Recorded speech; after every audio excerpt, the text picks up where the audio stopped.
पानी वापस जाओ, पानी का पानी वापस जाओ। बुढ़ादेव की, बुढ़ादेव की, बिहार की, योद्धा दादा की, दादा की।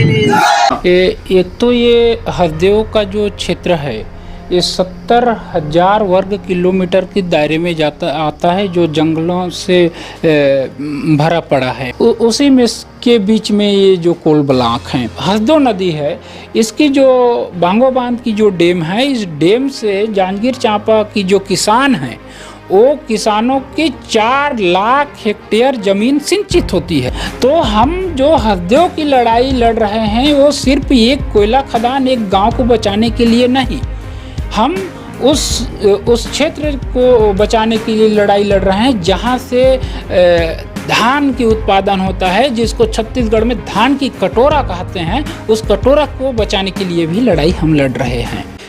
देखिए इसमें जो परसा कोल ब्लॉक है, यहाँ 4.5 लाख पेड़ कटेंगे सिर्फ इसी में 841 हेक्टेयर जंगल की जमीन जा रही है। पूरे ओपन कास्ट है। यहाँ जितने जो कोल ब्लॉक दिख रहे हैं 17-18 कोल ब्लॉक, सारे ओपन माइंस होंगे। पूरे देश भर को इसी हसदेव इलाका से ऑक्सीजन मिलती है।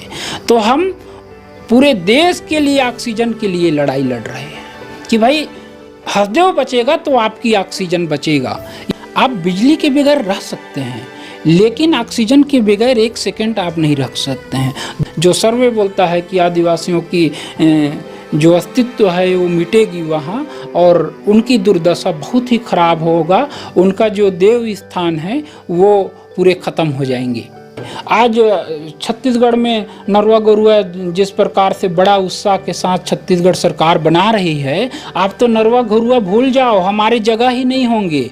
आपका जो गौठान बनाए हो कहाँ होगा नहीं पता, कि हमारी गाय कहाँ होगा।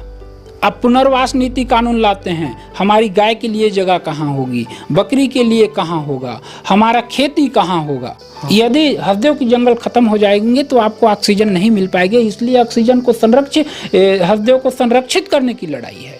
जब तक हसदेव का जो क्षेत्र है ये संरक्षित नहीं होगा तब तक हमारी लड़ाई जारी रहेगी। इसलिए हम पूरे देश भर से, छत्तीसगढ़ से हम अपील कर रहे हैं कि इस क्षेत्र को बचाया जाए। नमस्कार दोस्तों, मैं ओम प्रकाश अवसर। मेरे उम्र के और मेरे से जो बुजुर्ग हैं उन सब ने एक फिल्म देख रखी है, काला पत्थर, जिसके अभिनेता अमिताभ बच्चन और शत्रुघ्न सिन्हा थे। ज़्यादातर फिल्म में वो दोनों लड़ते रहते हैं। साथ में उस फिल्म में एक टनल होता है जिसमें दोनों उतरते हैं। साथ में एक इंजीनियर है शशि कपूर, वो भी उतरते हैं। और उसमें एक खलनायक है प्रेम चोपड़ा। और पूरे पिक्चर भर आप जब देखते हैं तो आपको काला काला ही दिखाई देता है। और ज़्यादातर जो लोग हैं उनको ये समझ में आता है कि इधर के से कोयला निकलेगा और उधर से कोयला निकलेगा, इधर से पानी आएगा और उधर से पानी आएगा और रेल के आदमी को ले जाएगा। ये आपने काला पत्थर फिल्म पे देखा है। लेकिन अब उस तरीके की फिल्में नहीं बनती हैं। फिल्में क्या बनना, अब वो हकीकत में होता है कि इधर से पानी आएगा, उधर को पानी जाएगा, इधर से मशीनें आएंगी और आदमी को रेल के ले जाएंगी। और उसमें सिर्फ अमिताभ बच्चन और शत्रुघ्न सिन्हा बह गए थे, लेकिन यहाँ लाखों जिंदगी बह जाएगी। ये अब हकीकत में होता है। तो फिल्मों में क्या देखना, हकीकत पे देखते हैं। और यही देखने और आपको दिखाने मैं आया हूँ हसदेव अरण्य, जो ट्विटर पर और फेसबुक पर और यूट्यूब पर ट्रेंड हो रहा है, सेव हसदेव करके। मैं वहाँ पे आया हूँ। और ये जगह की बात करें तो छत्तीसगढ़ की राजधानी रायपुर से तकरीबन 250 किलोमीटर के आसपास की दूरी पर ये जगह कोरबा जिले पे स्थित है। कोरबा जिला है ना। और कोरबा जिला में कौन सा तहसील है भैया? ये पौड़ी उपरोड़ा तहसील पे स्थित है। और मेरे पीछे आप देख रहे हैं कार्यालय हसदेव अरण्य बचाओ संघर्ष समिति। और एक भाई साहब मुझे मिले हैं यहाँ पे, मैं उनका परिचय आपसे कराता हूँ। जय जोहार भैया। हाँ जोहार। मैं सरपंच हूँ पतुरिया डांड से। हाँ। और हसदेव अरण्य बचाओ संघर्ष समिति का संयोजक हूँ। अच्छा। और भैया से हम समझेंगे और भैया से हम समझते हैं कि किस तरीके से कितना एरिया इफेक्टेड होगा, कौन सा गांव इफेक्टेड होगा और कितने पेड़ इफेक्टेड होंगे और कितने घर इफेक्टेड होंगे, ये हम भैया से मैप में समझेंगे। और इसीलिए मैं इस जगह पे आया हूं और मुझे उम्मीद है कि आज तक किसी ने इस तरीके से समझाया नहीं होगा मैप में कि कितने जगह इफेक्टेड उससे होने जा रहे हैं। तो चलिए भैया समझाते हैं अंदर चल के। और ये देख रहे हैं, ये मैप है जो कोल माइंस है उसका ये मैप है। और भैया से हम समझने की कोशिश करेंगे कि इसमें क्या क्या है और कहाँ कहाँ खनन हो रहा है, कहाँ कहाँ खनन होगा, कहाँ पेड़ों की कटाई होगी, कहाँ पे घर नहीं होंगे, ये भैया से हम समझते हैं। तो भैया ये अब डिटेल पे हमें आप समझाइए कि क्या क्या है। देखिए, ये जो हमारा मैप है पूरा दिखाई दे रहा है। एक तो ये हरदेव का जो क्षेत्र है ये 70,000 वर्ग किलोमीटर के दायरे में आता है, जो जंगलों से भरा पड़ा है। अच्छा। तो इसी हसदेव का जो जंगल है जहाँ कोल माइंस हैं, ये सब देख रहे हैं, पेडरखी कोल माइंस, केते एक्सटेंशन, परसा ईस्ट केते बासेन, जो अडानी कंपनी इसको कर रही, राजस्थान राज्य सरकार को इसका आवंटन हुआ था, एमडीओ अडानी के साथ है। यहाँ से एमडीओ को मुझे जरा डिफाइन कीजिए। एमडीओ माने उनसे जो समझौता, जो कोयला निकालने खनन करने की है, तो वो खनन करती है, उसके बाद उसके साथ वो बंद जो होते हैं, मतलब ये कहें कि आसान भाषा में, हाँ, कि वो खदान किसी और को मिला है और राज्य सरकार, देखिए जो और खनन कोई और कर रहा है। मैं इस पर बताऊंगा कि जो 2015 के बाद जो कानून आया, नए कानून कोल बेरिंग एक्ट, जो तो वो कोल बेरिंग एक्ट के अनुसार से माने अभी जो 14 में जो ऐसे हुआ कि कानून को संशोधन किए और सारे जो कोयला खदान है उसको राज्य सरकार को आवंटन किए, और राज्य सरकार को आवंटन करते हैं और उसकी जो खनन निजी ठेकेदारों को दी जाती है, खनन करने का काम। खनन करने का काम जैसे अडानी कंपनी है, हमारे हसदेव को अडानी कंपनी कर रही है, तो फिर उसमें अपने सारे घोटाला जो निजी कंपनी है वो करती है। और हम कोई आवेदन निवेदन करते हैं तो राज्य सरकार को करते हैं कि भाई आपका खदान चल रही है, गलत आप कर रहे हैं, लेकिन वो गलत करने वाला का नाम होता है राज्य सरकार का, लेकिन जो सबसे जो मेन गलत करने वाले होते हैं वो कंपनी होते हैं जो बीच में खनन कर रहा है। जैसे हम धान काटे ठेका कोनो दे देते हैं कि तो ठेका है कि हमर 10 एकड़ काट देबे। इसमें जो कंपनियां हैं वो बच निकलते हैं। जैसे जो परसिस्ट केते बासेन की जो खदान का अडानी कंपनी माइनिंग कर रहा है, वो किसी प्रकार से वो नदी में गंदा पानी छोड़ती है, तो हम राजस्थान राज्य विद्युत मंडल को लेटर लिखते हैं कि भाई आपकी खदान है और यहाँ गंदा पानी अटेम नदी में छोड़ा गया, और छोड़ती कौन है? जो कंपनी है, अडानी कंपनी है। तो ये दूसरे को बचाने के लिए भी ये कानून आया है। अच्छा। तो ऐसे करके जो लूट है वो लूट लगातार इस प्रकार से बना हुआ है। अच्छा। मैं इसमें थोड़ा सा जो हसदेव का इलाका है, हाँ, ये समझाऊंगा। हाँ, कि मैं 70,000 वर्ग किलोमीटर का जो दायरा है, जो समृद्ध जंगल एरिया है हसदेव का, उसमें उसी में के बीच में ये जो कोल ब्लॉक हैं, अभी जो परसा कोल ब्लॉक है जिसका लगातार 2 माह से लोग आंदोलन कर रहे हैं, यहाँ से हसदेव क्षेत्र से फतेहपुर से 300 किलोमीटर पैदल गए रायपुर, और उसका कहना ये था कि भाई हमारे जो परसा कोल ब्लॉक है, इस कोल ब्लॉक को जो वन स्वीकृति होता है, वन स्वीकृति में ये है कि ग्राम सभा को पावर है।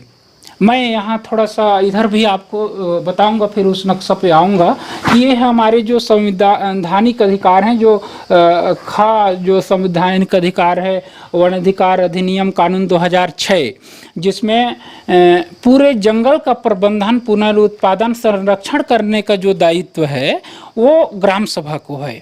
और उसके तहत जब तक हम उसको, उस जंगल को गैर मत परिवर्तन के लिए हम किसी प्रकार से ग्राम सभा में कोई सहमति नहीं देंगे, तो हमारे जंगल को आप किसी प्रकार से नहीं छेड़ सकते हैं। खदान के लिए तो दूर की बात है, एक वहाँ से पत्ता आप नहीं तोड़ सकते, क्योंकि हमारा संवैधानिक अधिकार है और एक कानून कहती है जो लोकसभा के द्वारा, सरकार के द्वारा बनाई गई है।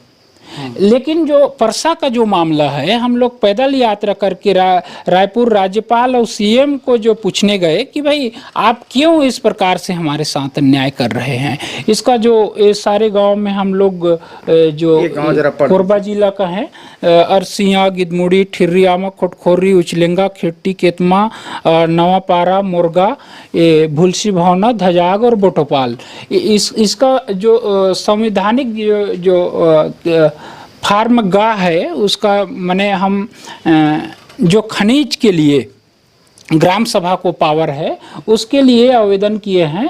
और जो खा पावर है जो हमारा निस्तार क्षेत्र है, उस निस्तार क्षेत्र का तो हमको मिल गया है 2016 में। उसके निस्तार का हमको क्या बोलते हैं उसको पट्टा कहना चाहिए, वो दे दी है सरकार। फिर इसी बात पे हम सरकार को पूछ रहे हैं कि भाई जब हमारे जो संवैधानिक अधिकार हैं और वन अधिकार कानून इतना बड़ा कानून बना, तो फिर हमसे ग्राम सभा क्यों नहीं लिए। परसा का मामला है ये। परसा के मामला में क्या हुआ है कि जो इस परसा गांव में साल्ही, हरिहरपुर, फतेहपुर मुख्य रूप से गांव आ रहे हैं जो विस्थापित होंगे। हरिहरपुर और जो फतेहपुर जो उदयपुर सरगुजा में है, ये बिल्कुल वहाँ विस्थापित हो जाएंगे। उनका एक भी न जंगल बचेगा, न गांव बचेगा, न परिवार बचेगा, न खेतीबाड़ी, कुछ नहीं बचेगा। और उनसे ग्राम सभा में नहीं पूछा गया। फर्जी ग्राम सभा उदयपुर रेस्ट हाउस में बनवा करके उनकी भूमि को, वन भूमि को अधिग्रहण किया जा रहा है। उसी को हम राज्यपाल और मुख्यमंत्री को पैदल यात्रा करके पहले कलेक्टर को भी कई आवेदन दे चुके थे कि भाई इसकी जांच होनी चाहिए, लेकिन उस पर जांच अभी तक हुआ नहीं। और जांच नहीं हुआ और पेड़ काटने के लिए, इसी परसा खदान में पेड़ काटने के लिए अडानी कंपनी फिर से अपना शुरू कर दिया। रातों रात, जिस रात में अभी 17 अप्रैल की रात में जो अडानी कंपनी काटा है पेड़, उसी दौरान कठोरी का त्यौहार बड़ी धूमधाम से साल्ही वाले उसी पास मना रहे थे। और रात में, आधी रात में, 3 बजे रात में अडानी कंपनी अपनी मशीन लगा करके पेड़ को कटाई शुरू कर दिया। तो फिर हमारे जो अधिकार हैं जिसको संवैधानिक रूप से मिला है, उसका क्या होगा। इसलिए हम धरने पे 2 माह से बैठे हैं और इसका मैं थोड़ा सा पूरा डिटेल और जो खदान है उसके बारे में बताऊंगा कि ये खदान तो चल रहा है, इस पर हम अभी किसी प्रकार से कुछ न तो वहाँ से कोयला रोके हैं, न किस प्रकार से वहाँ से जो माइनिंग हो रही है यहाँ से कोयला। ये सारे ओपन कास्ट माइंस हैं? पूरे ओपन कास्ट है। यहाँ जितने जो कोल ब्लॉक दिख रहे हैं 17-18 कोल ब्लॉक, सारे ओपन माइंस होंगे। अच्छा, विवाद अभी जो धरना हो रहा है, धरना स्थल जो है ये है, ये परसा कोल ब्लॉक लिखा है, ये कौन सा है? परसा ईस्ट केतेबासिन, ये रनिंग में है अभी? ये चल रही है, अडानी कंपनी इसका कोयला निकाल रहा है। अच्छा। तो और राजस्थान राज्य सरकार अभी पूरे देश भर में एक माहौल बनाया कि कोयला संकट, क्योंकि उसको परसा लेना है। तो कोयला संकट आपको कहाँ से आ गया भाई? इस खदान को तो हम रोके ही नहीं है। आप कोयला वहाँ का जो निकालना था वो कहाँ किए आप? अब जो 10 साल में कोयला निकालना था वो 6 साल में ही कोयला निकाल करके बेच के अडानी कंपनी खा गई, और आप कोयला संकट का रोना रो रहे हैं। तो फिर मैंने आप और जो परसा का मामला है, यहाँ से तो अभी कोयला शुरू ही नहीं हुआ है, तो आपका संकट कहाँ से आया? तो आपकी जो व्यवस्था है वो संकट बताती है, और हमको जो खत्म करने के लिए, हमारे जंगल और गांव को उजाड़ने के लिए आप न्यूज में, मीडिया में कुछ भी छपवाते हैं। तो ऐसी बात है यहाँ से। और जो हसदेव का क्षेत्र है, एक केते एक्सटेंशन कोल ब्लॉक है, परसा से लगा हुआ, एक से एक लगा हुआ, और यहाँ से लगा हुआ परसा कोल ब्लॉक, तारा कोल ब्लॉक, और इसी में जोड़ते हुए पूटा प्रोगिया कोल ब्लॉक है जो 11,000 हेक्टेयर का है, जो 3 जिला में आता है, सूरजपुर, सरगुजा और कोरबा जिला। और ये जो 11,000 हेक्टेयर मैं बोल रहा हूँ, इसमें बहुत छोटा छोटा गांव आएंगे, बाकी सारे जो ज़्यादा हिस्सा होगा वो जंगल का हिस्सा है, गांव का हिस्सा बहुत कम है इसमें। ये पूटा प्रोगिया कोल ब्लॉक, ये 3 जिला को मिलाती है। ये 3 जिला को, इतना बड़ा एरिया को मिला रहा है? कितने बड़े को मिला रहा है? बहुत बड़ा एरिया है इसका। जो सरगुजा का जिला है इधर, और सूरजपुर का, और इधर कोरबा का। अच्छा, इस तीनों जिला का जमीन इसमें जाएगी अगर ये होंगे तो। अच्छा, इसका जो पिछले साल जो उसका सर्वे चल रहा था, अच्छा, तो उसको हम लोग रुकवा दिए कि भाई अभी इसको बिल्कुल सर्वे नहीं करने देंगे। तो वो तमाम प्रकार से रोना रोह रहे थे कि केंद्र सरकार का जो नियम है सर्वे करने का, उसको आपका पावर नहीं है। एसडीएम पौड़ी एसडीएम भी पहले बोले थे 2 साल पहले कि भाई आपकी पावर नहीं है ग्राम सभा को कि केंद्र सरकार की सर्वे को रोकने का। हमने कहा कि हमारे वन अधिकार कानून वन अधिकार कानून धारा 5 में कहती है कि संरक्षण और सुरक्षा करने का दायित्व आपको है ग्राम सभा को। तो ये जो सर्वे हो रही है वो खदान के लिए हो रही है, और खदान से हमारे जो जंगल की अस्तित्व मिटेगी तो हम कैसे नहीं रोक सकते हैं। तो ऐसे करके फिर जो सर्वे है उसको हम बंद करवा दिए हैं। फिर जो कोरबा जिला का जो क्षेत्र है, बड़ा हिस्सा है पतुरिया कोल ब्लॉक, पतुरिया गिदमुड़ी कोल ब्लॉक के नाम से है।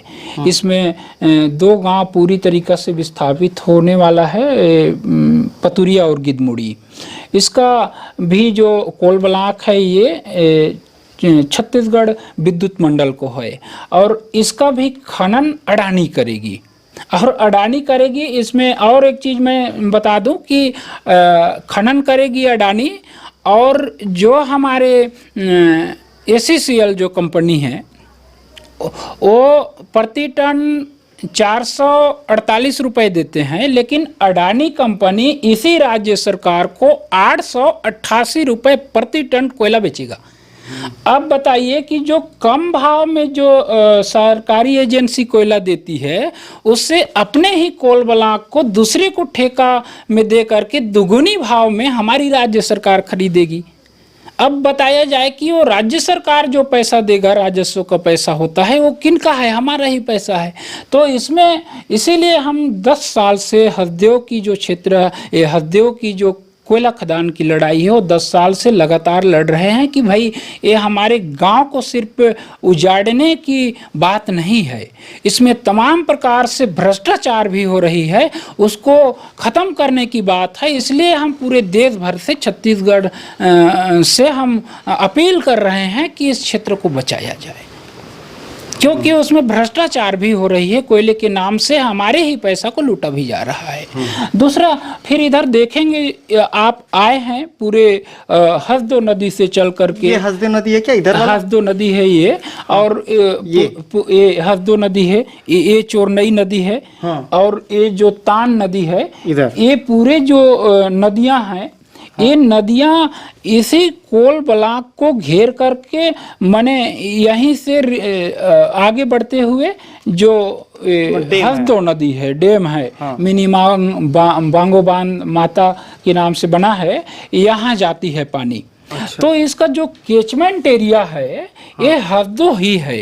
यदि यहाँ से जो व्यापक रूप से जंगल कटेंगे तो इसका जो डैम है हसदो नदी में, इस पर व्यापक असर पड़ेगा, क्योंकि जंगल कटेंगे तो यहाँ बरसात नहीं होगी। और ये जो सारी छोटी छोटी नदियाँ हैं जो बारहमासी जंगल से निकल करके बहते हैं, बरसात में उसी नदियों से वो जल भराव होता है उस डैम में, वो सारे नष्ट हो जाएंगे। फिर ये जो हसदो नदी है, इसकी जो बांगो बांध की जो डैम है, इस डैम से जांजगीर चांपा की जो किसान हैं, वो किसानों की 4 लाख हेक्टेयर जमीन सिंचित होती है। और जो कोरबा जिला में तमाम जो पावर प्लांट लगे हुए हैं, वो पावर प्लांट इसी नदी के पानी से चलती है। तो हम जो हसदेव की लड़ाई लड़ रहे हैं वो सिर्फ एक कोयला खदान, एक गांव को बचाने के लिए नहीं, हम उस क्षेत्र को बचाने के लिए लड़ाई लड़ रहे हैं जहां से धान की उत्पादन होता है, जिसको छत्तीसगढ़ में धान की कटोरा कहते हैं। उस कटोरा को बचाने के लिए भी लड़ाई हम लड़ रहे हैं, क्योंकि यदि हम यहाँ जंगल कटने देंगे कोयला खदान से, तो आपका धान का कटोरा भी उधर खत्म हो जाएगी। उस पर भी अस्तित्व है। जो आप हमारे मुख्यमंत्री जी कहते हैं अपने छाती ठोक करके कि हम धान के कटोरे के आदमी हैं, हम इतना पैसा दे रहे हैं, उतना पैसा आप हम जब बचा पाएंगे, हमको आप बचाइएगा तभी धान का कटोरा बचेगा, नहीं तो उधर भी खतरा इसी नदी और इसी जंगल की वजह से होने वाला है। तो ये जो हस्देव की तमाम प्रकार से जो सरगुजा से लेकर के कोरबा जिला तक का जो बड़ा एरिया है, जंगल का जो हिस्सा है, गांव है, वो पूरे ख़त्म हो जाएंगे। आप जब देखते हैं कि एक मंदिर टूटता है तो लोग बड़ा चिल्लाते हैं, दंगा हो जाता है कि इनका मंदिर टूट रहा है, इनका मस्जिद टूट रहा है।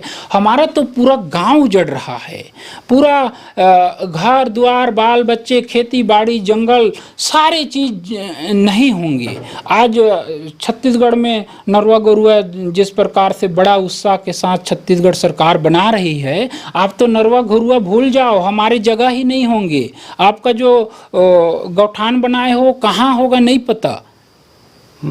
तो ये जो हमारी लड़ाई है, इसीलिए हम देश के लिए अपील कर रहे हैं कि आप इस लड़ाई में संघर्ष में जुड़िए, क्योंकि इसमें जो एक चीज़ मैं और बताऊंगा, थोड़ी बात लंबा हो रही है। नहीं, बोलिए।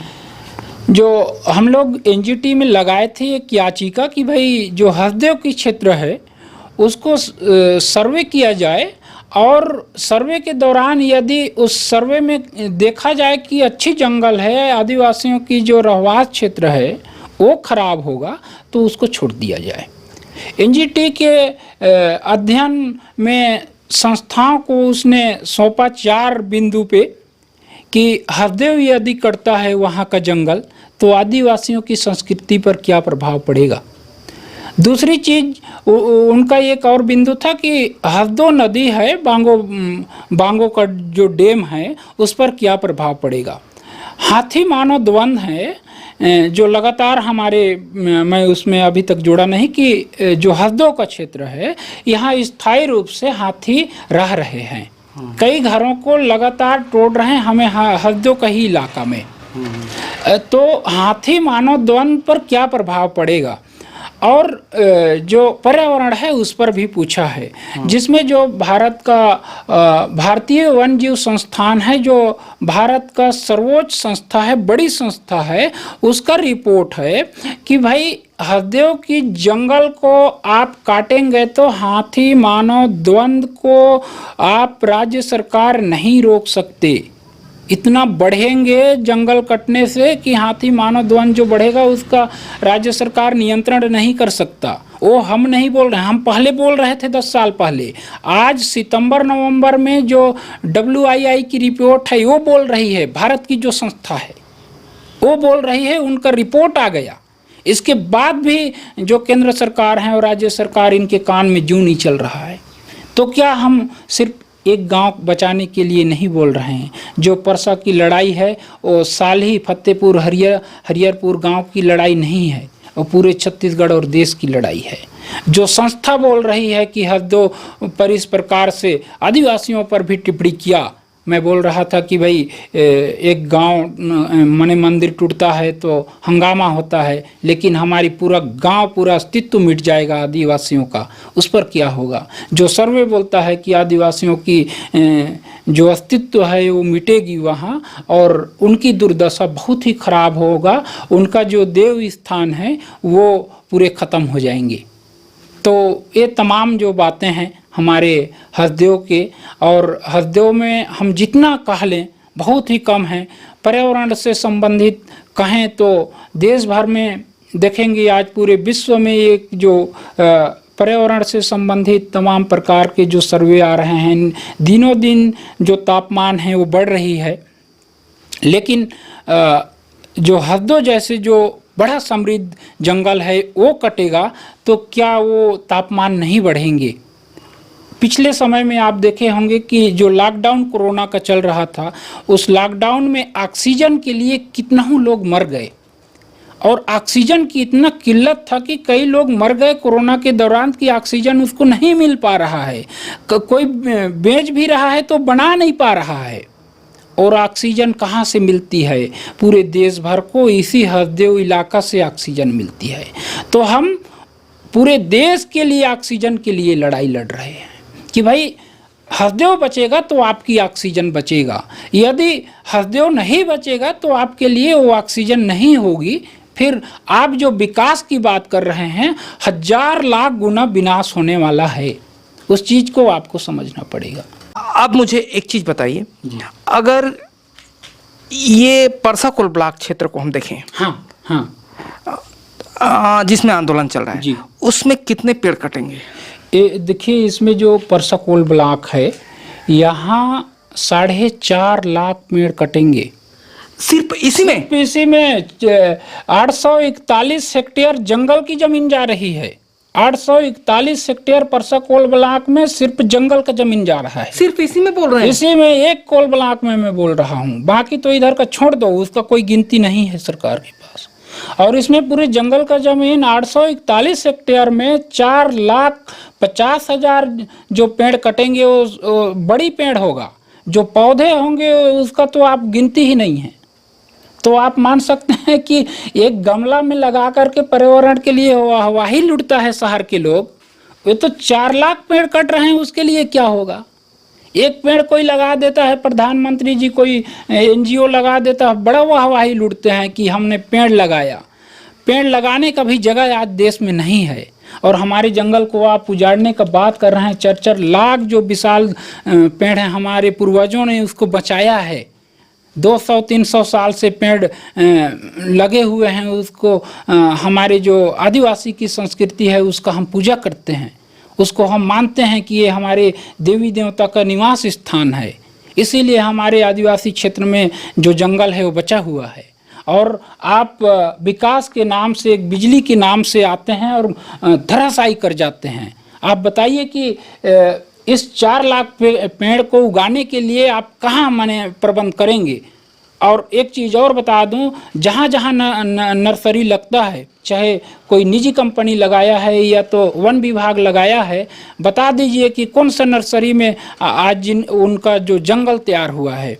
आप जो नेचुरल जंगल है, जो प्रकृति का दिया हुआ जंगल है, उसको आप बिगाड़ सकते हैं, उसको उसी प्रकार से दोबारा अपने हाथों से नहीं बना सकते।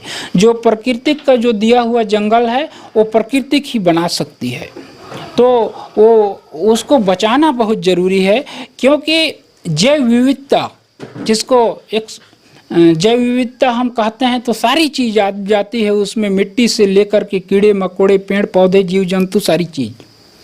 जैव विविधता हम नहीं बना सकते, सरकार नहीं बना सकती, कंपनियां विभाग नहीं बना सकती। जैव विविधता प्राकृतिक बना सकती है। और आप जैव विविधता को ख़त्म कर रहे हैं तो समझ जाइए कि तमाम प्रकार से आपके पास खतरे आने वाले हैं। अच्छा, अभी 1 साल पहले, 1 ही साल पहले की तो बात है, जब सब ऑक्सीजन खोज रहे थे जी, तो बिजली तो सब जगह था जी, बिजली तो सब जगह था उस वक्त ना, सबके यहाँ बिजली थी ना, सबकी टीवी चल रही थी ना, सबकी AC चल रही थी ना, लेकिन ऑक्सीजन की मारामारी थी, वो बिजली ऑक्सीजन नहीं बना पा रही थी, एकदम नहीं बना पा रही थी। और इसी को हम कहते हैं कि भाई आप बिजली के बगैर रह सकते हैं, लेकिन ऑक्सीजन के बगैर 1 सेकंड आप नहीं रख सकते हैं। दूसरी चीज़, हम सिर्फ जो अडानी कंपनियां हैं वो बोलते हैं कि ये विकास विरोधी हैं, तुम सोचने में गलत करते हो।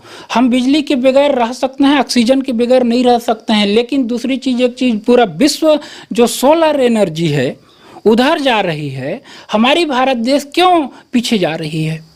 सोलर एनर्जी से प्रदूषण नहीं होगा, जंगल नहीं कटेंगे, ऐसे जो एनर्जी है उसको भारत आगे क्यों नहीं बढ़ता? उस पर ठीक है, बिजली की ज़रूरत है, हम मानते हैं, विकास के लिए ज़रूरत है, लेकिन सोलर एनर्जी तमाम प्रकार के पूरे जो विश्व हैं वो विश्व उधर जा रही है और आप उस पर आगे नहीं बढ़ रहे हैं। तो बिजली ज़रूरत है, सोलर एनर्जी देखिए, कोयला निकाल करके आपको ही क्यों ख़त्म कर रहे हैं? अच्छा, अब मुझे एक चीज़ बताइए, ये तो आप लोगों का आंदोलन हुआ, इसके अलावा आप लोगों का जो संवैधानिक लड़ाई है जी, वो किस स्तर पर है और उसका क्या है, ये समझना चाह रहा था मैं। देखिए जो परसा कोल ब्लॉक का भी, क्योंकि खासकर जो परसा कोल ब्लॉक है उसी पर अभी हम लोगों का लड़ाई चल रहा है, और फर्जी तरीका से जो वन स्वीकृति है वो तो कंपनी ले ली है, राजस्थान राज्य विद्युत मंडल है वो। अब उसको हम राज्यपाल को हम लिखे, सीएम को लिखे, कलेक्टर को, सारे लोगों को पहले आवेदन दिए हैं, मंत्रालय को भी हम आवेदन दिए हैं, लेकिन उस पर कार्रवाई नहीं हुई। हम कोर्ट में गए हैं अभी बिलासपुर हाई कोर्ट में, और वहाँ सुनवाई अभी चल रही है। तो सुनवाई चल रही है।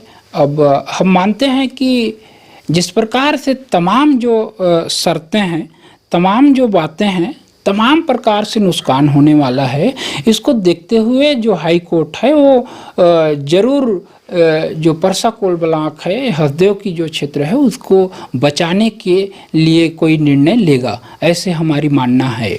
हाँ, अच्छा। और एक चीज़ और बताइए, आप कितना गांव आएगा बोले इसमें? 12 गांव था क्या? देखिए ये कोरबा जिला का गांव है। इसमें गौठान कितना होगा? इसमें सभी गांव में गौठान है। तो वो गौठान रहेगा कि जाएगा? गौठान तो मुख्यमंत्री जो बताएंगे कि वो जमीन ही पूरा खत्म हो जाएगी। वो गांव माने 700 फीट तक की नीचे गहराई तक की खुदाई होगा, और ओपन कास्ट है, ओपन माइनिंग है, तो फिर वो गौठान की क्या, वो तो फिर नीचे की चट्टान और पानी भी खत्म हो जाएगा। वो गौठान खत्म हो जाएगा? खत्म हो जाएंगे। अच्छा, पक्का? वो तो कोई दो मत की बात भाई। पूरे जो यहाँ हसदेव की जितने कोल ब्लॉक हैं, हाँ। ये हसदेव की कोई कोल ब्लॉक नीचे माइनिंग नहीं होना है, सभी ओपन कास्ट होने हैं। वो जो हम गांव देख रहे हैं उसके गौठान खत्म हो जाएंगे? खत्म हो जाएंगे, कोई अच्छा। नहीं बचेंगे। फिर वो गांव में जो गाय हैं उनका क्या होगा? उस देखिए जो गाय हैं, बकरी हैं, उनकी जो दुर्दशा होगी वो नहीं कह सकते। मैं आपको बता दूं, जो केते गांव है, वो केते गांव विस्थापित हुआ, वो बासन के गांव में गया। हाँ। उनके सारे गांव माने उनका घर तो वो 2-3 डिसमिल का है ना, 2-3 डिसमिल जगह में छोटा सा घर बना दिए। आपको पशु रखने का जगह कहाँ होगा? गाय भैंस कहाँ रख सकते हैं? नहीं रख सकते ना, आपके लिए जगह ही नहीं है। और वो सारे लोग ऐसे ही भगा दिए अपने गाय को। दुख की बात है, दर्द होता है कि ऐसे जिस प्रकार से गांव विस्थापित होता है और किसी प्रकार से जो पशुओं को भगाया जाता है, और भगा दिए। आज उनके पास एक भी गाय नहीं है। और जो बासन के घर में जिस प्रकार से उन लोग रह रहे हैं, छोटा सा घर में इंसान नहीं रह सकता, पशु कहाँ से रखेंगे? तो उस गांव को आप हम देख रहे हैं, उसका उदाहरण है सारे गांव। फिर हम कैसे कह सकते हैं कि हमारे जो गाय हैं उसको रहेगी? गाय माता का आप पूरे विश्व में, पूरे देश भर में उनकी आज पूजा हो रही है। किसी ने नहीं सोचा है आज। किसी आरएसएस, बड़ी संस्था है आरएसएस, उसके बारे में किसी प्रकार से जो गांव विस्थापित हो रही है उसके लिए प्रबंध नहीं किए। हम 10 साल शुरू इस आंदोलन को शुरू किए, तो वही हमारा क्वेश्चन था कि हमारी गाय कहाँ होगा?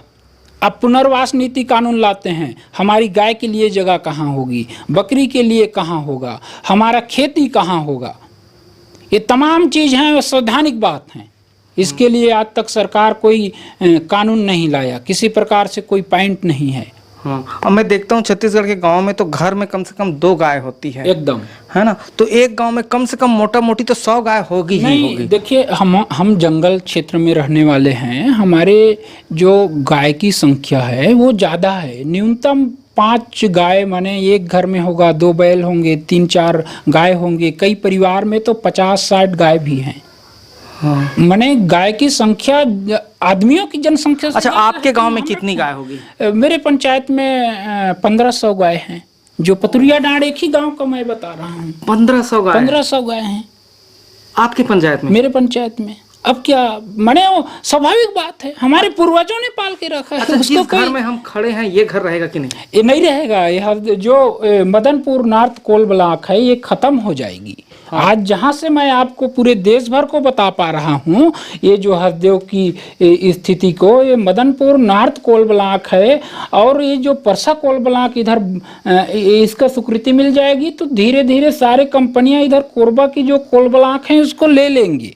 और इसी का डर है, और इसीलिए हम लड़ रहे हैं कि अब जो ये कोल ब्लॉक चली गई तो चली गई, इधर का कोई कोल ब्लॉक हम नहीं देंगे, क्योंकि इससे अरबों खरबों रुपया कंपनी कमाती है, और साजिश करके तोड़ करके तमाम प्रकार से वो अपने आदमी लगा करके माने एक दूसरे खदान को लेने के लिए प्रेरित करती आप है। कह रहे तो ये हैं खत्म हो जाएगा। हसदेव अरण्य बचाओ संघर्ष समिति जी, आपके कहने का मतलब ये हो रहा है कि ये कोल ब्लॉक के साथ साथ इधर का भी नहीं देगी किसी को।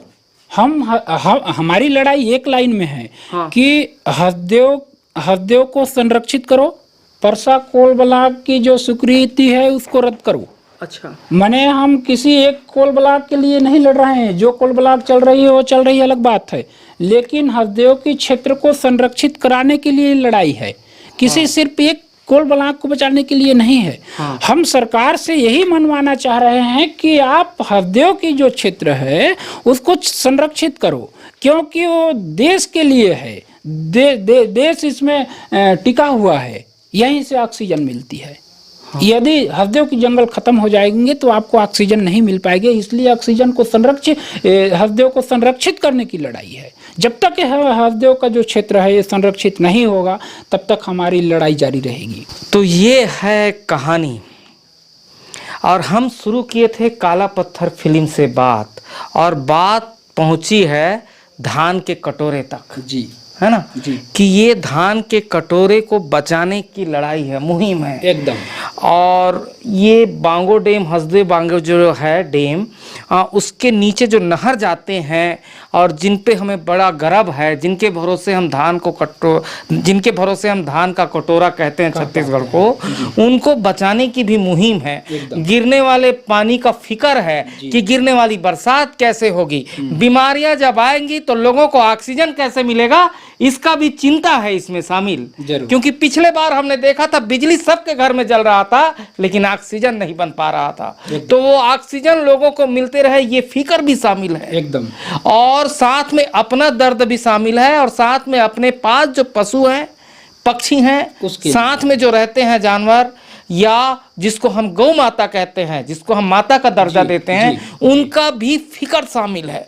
तो इसके साथ जो हसदेव बचाओ है, ये किसी एक प्राणी की लड़ाई नहीं है, न एक समुदाय की लड़ाई नहीं है, ना स्टेट की लड़ाई है, ये तमाम जीव जंतु की लड़ाई है। और उन जीव जंतु के तरफ से आदमी बोल रहा है, हम बोल रहे हैं, है ना भाई, उनकी जो कहानी है वो आदमी बयां कर रहा है। तो हसदेव के जंगल बचने चाहिए और मेरा छत्तीसगढ़ धान का कटोरा रहे, ये उम्मीद है। साथ में देश भर के जो मेरे भाई हैं उनको ऑक्सीजन, शुद्ध हवा मिलते रहे। तो ये वीडियो उसी पर था, और आप ज़्यादा से ज़्यादा शेयर करें। और मैं समझता हूँ बहुत सारी डिटेल बातें भाई साहब ने बताई हैं, ज़्यादा से ज़्यादा वीडियो को शेयर करें, ज़्यादा से ज़्यादा लोगों तक पहुँचाएं, और मैप के माध्यम से उन्होंने डिटेल समझाया है। तो धन्यवाद। मैं ओम प्रकाश अवसर, और टैग करें सेब हसदेव, आप टैग करते चलें और ज़्यादा से ज़्यादा शेयर करें। धन्यवाद।